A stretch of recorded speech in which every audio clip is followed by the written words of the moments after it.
Ini kan sekjen partai, tangan kepercayaannya Megawati menjadi tersangka KPK. Nah, Megawati beberapa orang cerita itu kecewa dan menangis. Jadi memang Megawati itu kecewa pada Prabowo, Presiden Prabowo. Kenapa? Karena sebelum penahanan Hasto yang kemarin, itu kan ada pemeriksaan Hasto ya. Sebelum Hasto diperiksa di KPK itu sudah ada. Kondisi ini adalah untuk melakukan penjaringan dan memurnikan kader partai. Bahasanya adalah pembersihan dan pemurnian. Pembersihan dan pemurnian. Jadi dianggap ada pengkhianat ataupun ada orang yang tidak loyal terhadap partai, khususnya kepada Megawati. Tapi kalau kita melihat sekarang, banyak yang kemudian khawatir jika PDIP berada di luar pemerintahan, di internal ya. Kenapa? Karena kita banyak bekerja sama memang, atau Tempo banyak bekerja sama dengan asing begitu ya, organisasi asing, dan kita selalu terbuka dengan liputan-liputan kita yang bekerja sama dengan asing, tapi kan kita transparan ke publik ya.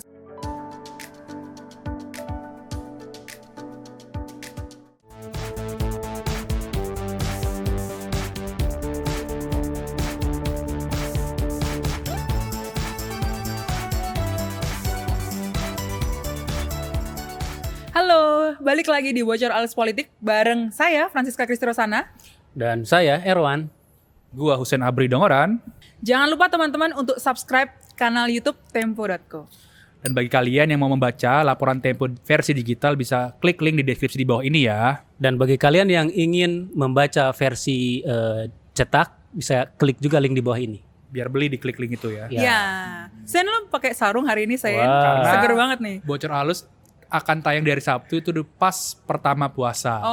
Tapi kita mengucapkan selamat berpuasa ya bagi teman-teman yang sudah puasa gitu ya. Ya, dan mohon maaf lahir batin ya. Mohon maaf lahir dan batin buat keluarga Solo yang sering kita kasih ceritanya gitu ya terungkap oleh publik. Itu tidak perlu minta maaf Sen. Kenapa? Faktanya begitu. Oh iya. Dan betul. sebagai pejabat publik atau mantan pejabat publik ya sudah selayaknya. Karena gue dapet cerita dia sering mengeluhkan Tempo. Oh iya. Oke Senwan, ini banyak di media sosial ya teman-teman membicarakan Tempo, bahwa ada kabar pendanaan Tempo dari asing nih.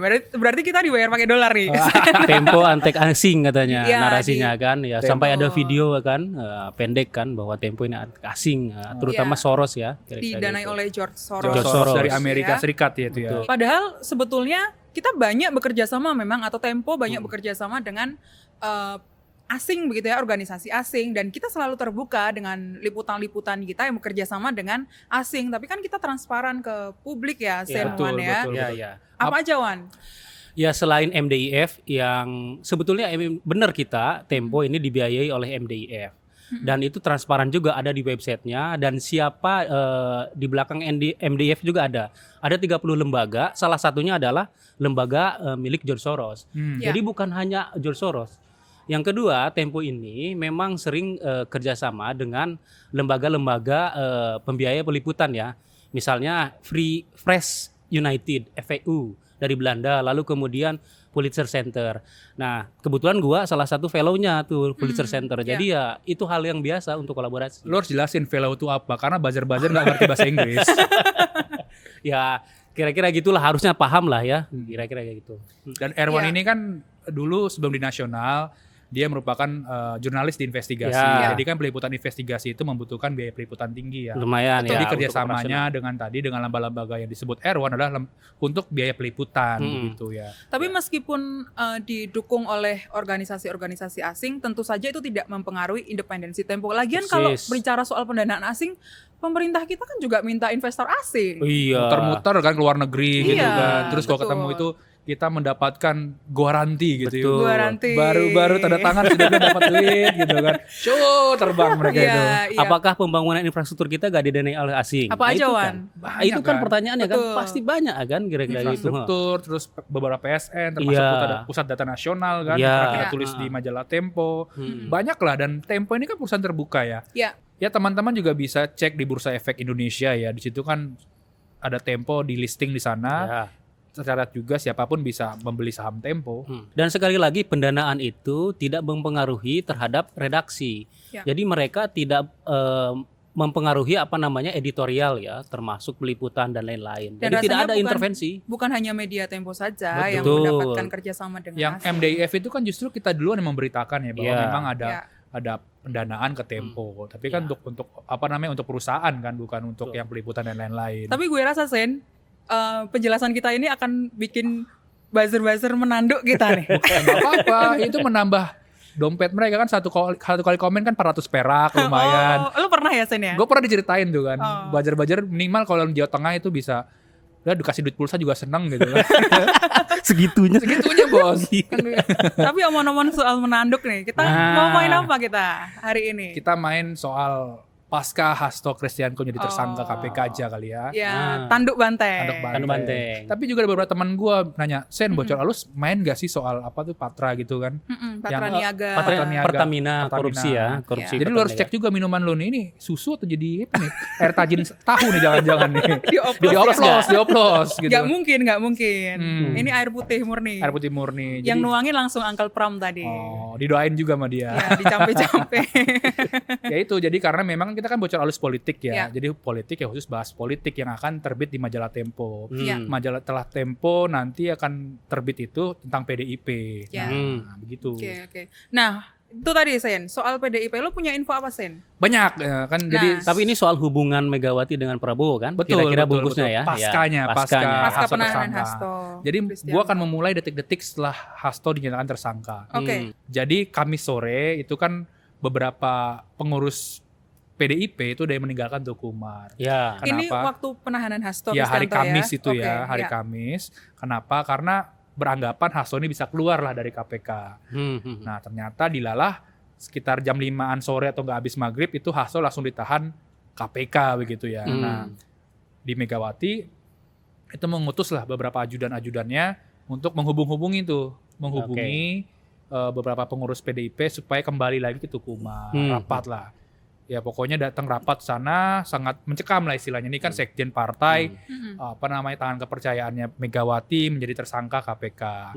Nah Megawati beberapa orang cerita itu kecewa dan menangis karena Hasto ditahan begitu ya. Lalu setelah beberapa pengurus PDIP berkumpul, rapat loh tuh mereka. Yang pertama, apakah PDIP akan mengangkat PLT Sekjen, pelaksana tugas Sekretaris Jenderal PDIP? Jawabannya lah enggak.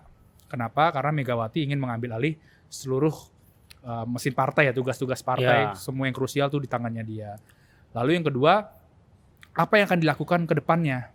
Itu adalah sikap partai PDIP soal Commander's Calls yang tadi yang di awal gue jelaskan, memanggil banyak pimpinan-pimpinan DPP ke Teguh Umar. Lalu yang kedua adalah menunda atau mengeluarkan surat penundaan bagi kepala daerah untuk datang retreat ke Magelang. Nah, itu sebelum ditekan Megawati, itu surat itu ya hasil diskusi lah di sini. Betul. Nah, Megawati juga beberapa kali tuh mengkoreksi kertas-kertas lembaran yang soal drafting surat. Jadi ada dari sekretariat partai datang, coret kurang benar.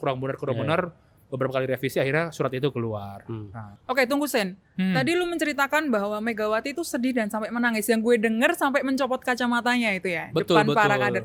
Memang sedekat apa Megawati dengan Hasto dan seberapa strategis Sen? Banyak yang bilang Megawati ini menganggap Hasto sudah seperti anaknya sendiri. Anak kandung ini maksudnya. Anak kandung. Okay. Beberapa orang PDIP yang kita temui bilang seperti itu. Bukan Puan ini. Bukan Nana dan bukan satu lagi Mas Tatam. Nah, kenapa? Karena Hasto ini bergabung dengan PDIP kan sudah lama. Dia menjadi sekretaris jenderal PDIP itu udah 2 periode ya. Sangat jarang sekali terjadi di PDIP. Nah, selama menjadi sekjen, Hasto itu sehari 2 kali ke Teguh Umar. Pagi dan malam. Ngapain itu sih? Pagi itu dia memberikan update informasi. Biasanya kayak mengkliping apa saja yang terjadi sehari sebelumnya. Bu ada ini seperti itu. Nah kalau sorenya malamnya update lagi apa yang terjadi di siang itu. Itu rutin sekali. Bahkan kalau misalkan ibu keluar negeri atau keluar kota, kalau Hasto tidak diajak, Hasto yang mengantarkan ke bandara. Sangat-sangat dekat hubungannya. Bahkan apa namanya Cak, Hasto sering dimasakin juga kan oleh Ibu Megawati kan. Masak telur dadar ya. Beberapa menu masakannya dikasih sama ke Megawati, ke Hasto gitu. Pernah dikasih ke Puan Nanan nggak? Aku nggak tahu, silakan tanya teman-teman sendiri. Iya, jadi info yang gue dapat nih Senwan ya.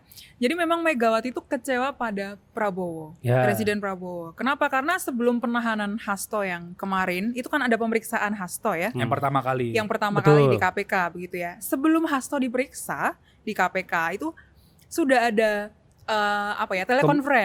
telekonferensi antara Megawati dan Prabowo. Megawati didampingi oleh Hasto dan ada di situ Yasona Lawli. Gitu. Lalu Prabowo itu didampingi oleh 2 orang tangan kanan dan kirinya. Husein paling tahu itu. Konfirmasi ngasih ke gua kan. Ya, dan telekonferensi itu berjalan selama sekitar 30 menit gitu ya. 8 sampai 10 menit diantaranya itu membicarakan tentang kasusnya Hasto. Intinya Megawati bilang begini, kalau kalau Gerindra atau kalau orang-orang dekatmu dikriminalisasi seperti Hasto yang sekarang juga menurut Megawati dikriminalisasi, itu bagaimana perasaanmu? Gitulah kira-kira. Nah, lalu jawaban Wowo gimana? Ya, ini konteksnya adalah pemanggilan Hasto di KPK terkait dengan kasus Harun Masiku gitu ya, dan Prabowo menyampaikan di situ ya, datang saja gitu, datang saja. Rasanya jangan khawatir untuk datang. Ya, intinya dia memberikan rasa aman dan itu memberikan lampu hijau lah, kira-kira aman lah kira-kira ya. Tafsirnya seperti tafsirnya kayak gitu kan ya. Memang tidak ada kata aman dan tidak aman. Betul. Tapi dimaknai sebagai ini sudah aman ini. Betul. Sudah secure gitu. Dan Megawati juga menyampaikan beberapa tekanan di partai-partai lain. Konteksnya di 2014 dulu gitu ya. Itu percakapan ini terjadi sebelum Prabowo pergi ke India. Betul. Tadi kan yang tadi Cica jelaskan di 2014 itu adalah konteksnya adalah peristiwa pembelahan Partai Golkar. Golkar waktu itu kan di awal-awal Jokowi, awalnya kan dipimpin oleh Abu Rizal Bakri. Pembelahan lah menjadi Abu Rizal Bakri dengan Agung Laksono, lalu Abu Rizal Bakri, Setia Novanto, dan lalu juga Erlangga Hartarto, dan terakhir adalah Bahlil.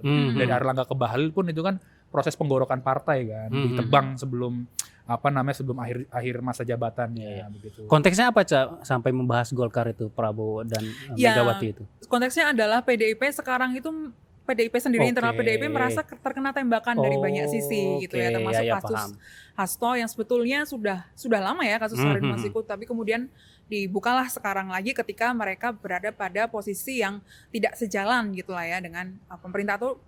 Sementara di posisinya adalah tidak jelas nih, masih abu-abu apakah di luar atau di dalam pemerintahan.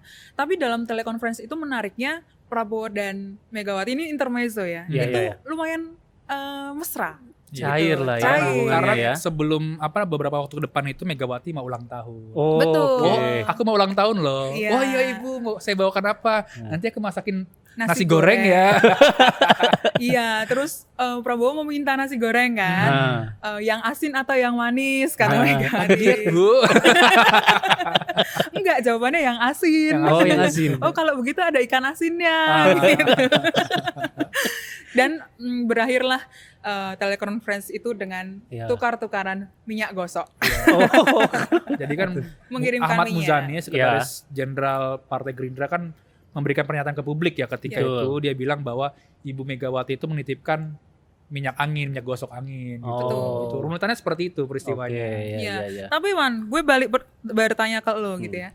Soal kekecewaan Mega dan Prabowo. Apa bentuk kekecewaannya Mega dan Prabowo yang terlihat di publik? Yang paling tampak itu adalah Megawati mengeluarkan instruksi kepada kepala daerah PDIP untuk menghold datang ke retret di Magelang. Tapi di hari pertama, Ca dan Sen, ada yang balelo nih membantah instruksi dari Mega itu, yaitu Bupati Brebes dan salah satu bupati di Banten. Ya. Itu. Diomelin nggak tuh? Nah, itu harusnya diomelin ya kalau ini. Tapi itu dipantau Mega banget yang hadir di hari Jumat itu. Tapi semuanya itu nge-hold tuh. Padahal semuanya itu sudah ada di Magelang, kepala daerah di PDIP. Di Jogja dan Magelang ya? Di Jogja dan Magelang. Dan mereka kebingungan kan di sana. Karena di satu sisi mereka ini sudah menjadi kepala daerah, tapi di sisi lain mereka ini juga petugas partai kan. Nah ini yang agak kebingungan kira-kira kayak gitu.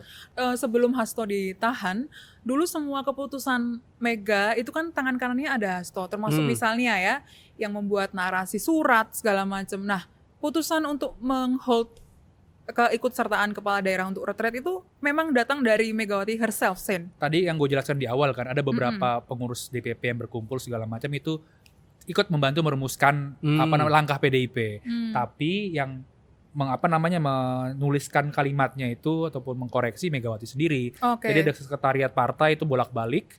Ini Megawati ini nggak benar kata-katanya, ini salah frasanya segala macam. Sampai sedetail ituan. Karena ya lagi-lagi semua setelah Hasto ditahan KPK, semua kendali partai itu diambil alih oleh Megawati begitu. Nah, Sen, tapi kan pada akhirnya beberapa kepala daerah dari PDIP ikut retret kan. Nah, apa yang terjadi, Sen, di internal ini? Tadinya dikasih instruksi kan untuk di hold, tapi kemudian ada yang ikut belakangan. Ya, karena kan belakangan narasinya PDIP kan kami tidak pernah menolak datang ke retret kan, enggak seperti itu kan. Tapi dalam proses itu memang ada komunikasi. Siapa yang menjadi juru komunikasinya yaitu Pramono Anung, Gubernur Jakarta dengan pemerintah, dalam hal ini adalah pihak Kemendagri atau enggak Menteri Dalam Negeri secara langsung Tito Karnavian begitu. Nah, perlahan kan kalau kita lihat narasinya Kemendagri kan awalnya kan agak keras tuh kan terhadap kepala daerah yang tidak hadir dan segala macam. Tapi belakangan melunak tuh kan boleh hadir di hari sekian. Nah, lalu di hari Minggu 3 hari pasca Hasto ditahan, Pramono Anung kan ke Jawa Tengah segala macam. Dia di situ berkumpul lah di salah satu kafe bersama beberapa kepala daerah dari PDIP, termasuk abangnya Cica tuh. Siapa itu? Masinton Pasaribu. Oh iya. Siap Bang. Yang ada video lucu kan dikira. Iya. Dikira Masinton padahal bukan. Iya. Lucu juga karena Masinton tuh lagi disorot gara-gara rangkulan sama Gibran. Iya, salaman ya. Karena dia kan narasi di publik adalah karena Masinton ini yang mengucapkan pertama kali Samsul. Baik lagi soal tadi retret segala macam. Kenapa para kepala daerah ini dari PDIP ini bingung? Karena yang pertama, mereka takut diawuk-awuk sama pemerintahan gitu ya. Diobok-obok, dikuyo-kuyo begitu. Karena kan yang namanya kepala daerah, pejabat pemerintahan itu kan sangat satu kakinya itu kan udah siap-siap harus dijeblos ke penjara gitu ya. Mereka takut diganggu. Lalu yang kedua, persoalan keuangan daerah. Soal anggaran ya. Anggaran, nanti tiba-tiba suatu daerah yang dipimpin kepala daerah PDIP itu tidak dikasih anggaran yang bagus lah, yang cukup lah. DAK dalam konteks ini ya. DAK atau enggak DAU juga kan. Seperti itu. Makanya mereka khawatir nih, gimana Pak Pram, datang apa enggak segala macam. Mereka takut mesin partainya nggak bergerak. Betul. Gara-gara transfer dana ke daerahnya macet nih. Nah, di sisi lain, logistik di sisi lain, Parcok juga nanya-nanyain tuh para kepala daerah. Jadi kenapa kalian nggak datang? Parcok lagi. Parcok ini multifungsi ternyata ya. Bukan hanya satunya lagi yang multifungsi ya sekarang. Parcok. Itulah ngotong-ngotongnya sama kepala daerah. Intinya adalah membujuk supaya datang ke Magelang. Karena kan ini mau nggak mau adalah acara pemerintah, acara Prabowo Subianto yang suka retret ini. Gitu. Dan itu yang disampaikan oleh Mas Pram ke Megawati, ya Sen ya. Betul. Infonya ada Pacul juga di sampingnya Megawati. Itu gimana ceritanya, Sen? Oh, itu pertemuan yang terpisah. Jadi kan Megawati juga memanggil beberapa petinggi-petinggi PDIP kan. Hari Senin kemarin itu Pacul ada di situ. Jadi datang, tapi waktu wartawan mendorsop dia nggak mau ngomong. Jadi datang, masuk pintu tamu, duduklah dia. Jadi ada salah satu petinggi PDIP cerita Pacul itu relatif main handphone di dalamnya tuh. Nunduk aja gitu. Karena kan ini udah bukan rahasia umum lagi ya. Bahwa hubungan Pacul dengan Megawati itu sangat lagi nggak baik lah, lagi renggang gitu. Tapi yang itu tahan dulu Sen. Ini biarkan Erwan, karena Erwan yang nulis ya. Nah, gue dapat info tambahan nih Sen soal retret tadi ya. Gimana? Wan. Jadi ketika Pramono Minggu malam di Magelang, di satu kafe di Magelang, itu memang kepala-kepala daerah ini terutama yang dari Jawa Tengah itu merasa gusar kan karena mereka tidak bisa datang, tapi mereka takut ketika nanti akan diganggu gitu. Nah, pada akhirnya kemudian ketika Pramono akhirnya datang di hari Senin, itu tidak ada surat lampu hijau atau lampu hijau dari Mega sebetulnya. Atau surat pemberitahuan bahwa para kader yang menjadi kepala daerah itu sudah bisa mengikuti retret. Gitu. Jadi tidak bersurat itu. Kedatangan Pramono. Tapi Pramono mencoba untuk menjadi gerbang masuk kepala-kepala daerah ke Magelang gitu ya. Dan setelah Pramono masuk, dia ini seperti kepala sekolah gitu. Kepala sekolah ketika dia masuk diikuti tuh oleh kepala-kepala daerah yang lain gitu. Tapi kemudian Megawati mempertanyakan tuh kepada beberapa pengurus DPP PDIP yang ada di Teguh Umar, kok Pramono sudah ke sana gitu, padahal belum dikasih surat resmi lampu hijau untuk mengikuti retret tadi. Maka di hari Selasa itu tiba-tiba ada press conference yang menyatakan Megawati tidak pernah meminta kadernya untuk atau tidak pernah melarang para kadernya untuk datang retret ke Magelang. Iya, ruwet sekali ya internal PDIP ini ya. Ruwet sekali, betul. Nah, padahal momen-momen seperti ini lagi krusial. Kenapa? Karena di internal PDIP itu sangat hangat. Jadi pembicara adalah kondisi ini adalah untuk melakukan penjaringan dan memurnikan kader partai. Bahasanya adalah pembersihan dan pemurnian. Pembersihan dan pemurnian. Jadi dianggap ada pengkhianat ataupun ada orang yang tidak loyal terhadap partai, khususnya kepada Megawati. Nah ini lagi dilihat nih, siapa nih orang-orang yang nggak loyal, siapa yang orang-orang ya bisa-bisa berkhianat belok-belok gitu. Karena kan memang ingin ada kecurigaan di PDIP itu masih ada orang-orangnya solo, Jokowi. Nah soal pembersihan dan pemurnian tadi, Senwan, itu gue juga dengar ya dari ada beberapa narasumber di internal PDIP yang cerita bahwa itu menjadi salah satu faktor Megawati kemudian tidak menunjuk PLT Sekjen untuk menggantikan Hasto, karena even dengan dua anaknya misalnya, Megawati itu masih belum percaya sepenuhnya. Maka dia menaruh atau memegang tongkat komando partai sekarang itu sampai ke bawah itu di tangan dia sendiri. Betul. Tidak ada tangan kanan yang membantu menjadi PLT Sekjen. Dia hanya menunjuk 2 jubir tadi itu, yang satu Ahmad Basara, yang satu Roni Talapesi. Dan itu keluar di hari Selasa ya, Senin itu Selasa itu suratnya itu. Betul. Tapi ngomong-ngomong lagi nih soal kekecewaan Megawati dan sampai mengeluarkan surat perintah untuk menghold para kadernya untuk tidak mengikuti retret. Ada satu alasan lagi sebetulnya. Apa itu? Jadi ada beberapa pengurus PDIP yang cerita ke gue sama ke Egy gitu ya, bahwa ternyata ada faktor di Magelang itu juga ada Jokowinya. Hari Kamis. Hari Kamis ya, tanggal 27 Februari ya, Sen ya. Kenapa, Sen? Jokowi memberikan materi kepada calon kepala daerah di sana. Sehari sebelumnya diisi oleh Gibran Raka Buming Raka. Buset. Pesertanya ada Pramono Anung dan kawan-kawan itu. Apa isinya ya? Lu harus ikut retret duluan. Jangan-jangan materinya bagaimana mengubah undang-undang dalam waktu sekejap gitu ya, konstitusi gitu kan. Iya. Bagaimana membangun dinasti politik di eksekutif gitu ya. Bisa dicontoh sama kepala daerah kan itu kan. Iya, benar, walaupun sudah ada banyak contohnya. Betul. Iya. Dan Teguh Umar sudah mendengar, Teguh Umar atau Megawati ya, itu sudah mendengar informasi itu sebelumnya. Karena tidak di rundown tuh, tidak ada di rundown Jokowi datang ke Magelang untuk retret itu. Ya berarti memang hubungan Prabowo dan Mega ini terhalang oleh Jokowi, sebetulnya itu yang menjadi faktor utama ya. Iya, salah satunya ya. Karena pengaruh Jokowi masih besar. Tapi Sen, dengan penahanan Hasto ini gimana kondisi internal di PDIP ya? Karena ini kan PDIP tuh kayak bubrah gitu di dalam kan. Morat-marit gitu. Gimana Sen? Jadi seperti kerajaan Amangkurat. ada keris di belakang gitu kan, siap-siap menjatuhkan begitu kan. Bukan rungkat ya. Bukan rungkat. Jadi situasi sekarang begitu, apalagi kan setelah keluarnya surat 2 jubir itu kan.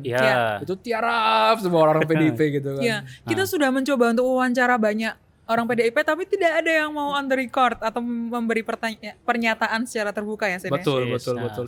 Menyerahkan pada Ahmad Basara dan tadi Roni Talapesi. Jadi tamengnya. Siap ditebakin. Gitu.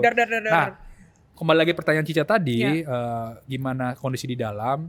Ini kan sudah pernah dibahas juga, spill sedikit di Bocor Lalu sebelumnya, yaitu soal ada segitiga lah gue bilang waktu itu. Megawati, Puan, Nanan. Prananda Prabowo. Nah ini berdampak terhadap kebijakan partai dengan fraksi di DPR. Karena partai ini kepunyaan atau kekuasaannya adalah Megawati dan Prananda.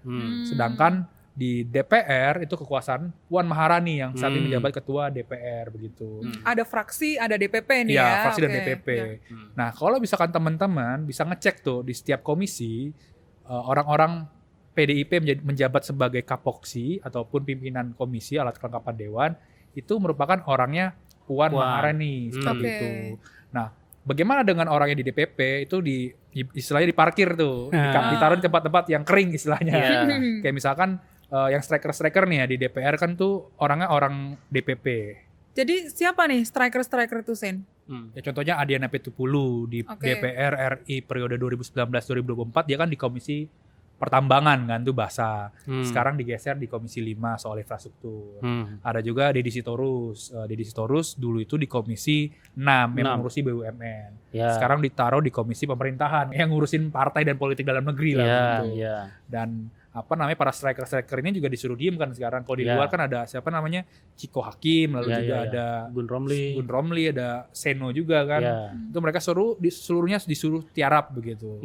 Dan dari kubu Puan, ini bacaan orang-orang di dalam ya, setelah kasus Hasto ini meledak gitu ya dengan ditahan, tidak pernah menyampaikan pernyataan ke publik gitu ya. Nah ini mereka juga mewaspadai ini mau apa nih manuvernya begitu. Karena kan dalam waktu dekat itu adalah mengincar posisi PLT Sekjen. Kubunya Puan itu kan menyiapkan lah istilahnya adalah Bambang Pacul tadi kan atau enggak Utut. Tapi kedua tokoh PDIP ini kan sudah sangat senior di partai. Nah sementara ada satu sosok yang disebut sebagai titik tengah, yaitu Ahmad Basara, yang itu juga konon disiapkan untuk menjadi sekretaris jenderal partai. Gitu. Untuk kongres mendatang ya? Untuk kongres mendatang. Nah juga dicerita tadi kan kita sebelum kesini, makanya tapping hari ini malam, karena kita ketemu narasumber di PDIP, ada keinginan untuk mempercepat kongres PDIP yang seharusnya di akhir April atau pertengahan April mau dimajukan setelah Lebaran. Dan polanya adalah ingin meniru partai yang lain, seperti katakanlah partai Demokrat kan, tiba-tiba langsung pengurus DPD Demokrat itu menyetujui AHY sebagai ketum kan, nanti akan seperti itulah di PDIP. Jadi tidak perlu pakai proses yang lama, mengukuhkan saja Megawati gitu. Dan gue nambahin Sen ya, efek dari perpecahan di internal PDIP ini berpengaruh terhadap pileg kemarin nih. Gimana tuh? Jadi ini ceritanya di sebuah daerah lah, di sebuah provinsi ya. Jadi ada 38 caleg dengan suara terbanyak, tapi tidak dilantik. Lu wawancari langsung? Udah wawancara langsung 2 caleg itu. Karena ada peraturan DPD PDIP itu. Nah peraturannya itu ini belum clear nih. Kita kan nanti akan ketemu.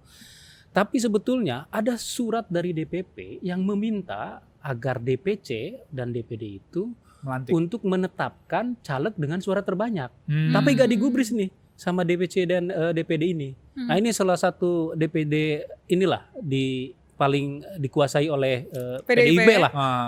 Kisruh juga di bawah ya. Jadi kisruh di bawah dan ini berdampak terhadap pilkada. Dan akhirnya pendukung dari 38 caleg yang dengan suara terbanyak ini nyebrang ke calon kepala daerah lain dan menang. Dan ada PDIP kalah itu ya. Iya. Nah ini yang menjadi problem kan. Ini DPD-nya kubu mana ini?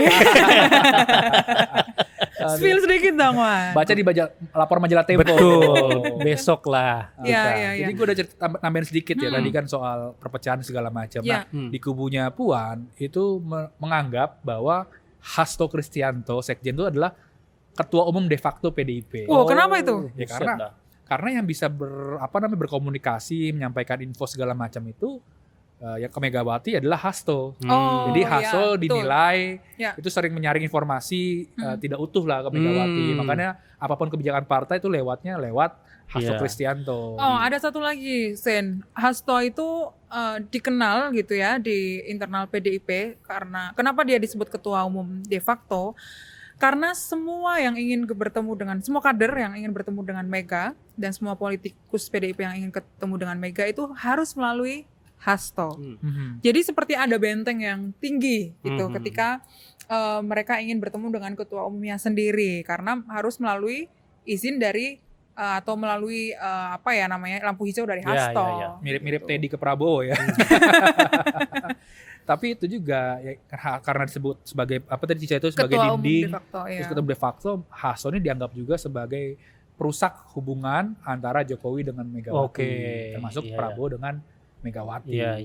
Ya, tapi sebetulnya Sen Wan, efek dari perpecahan internal itu kan juga sampai ke DPP ya, sampai ke fraksi begitu ya, sampai ke anggota-anggota DPR-nya, bahkan sampai ke bawah tuh, sampai kepala daerah, sampai ke DPRD begitu. Sebetulnya dampak apa yang paling terasa, Sen Wan? Ada contohnya nih, Ca, gara-gara panas di internal PDIP ini antara fraksi dengan DPP itu nggak inline. Contohnya adalah saat pembahasan undang-undang di DPR. Yang pertama adalah soal revisi undang-undang BUMN atau Danantara.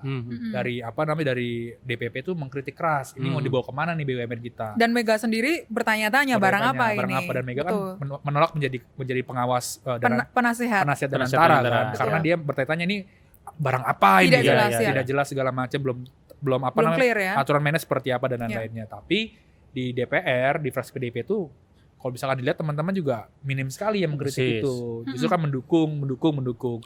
Lalu yang kedua soal revisi tata tertib DPR. Nah kan udah pernah diulas tuh sama kita kan, bocor halus.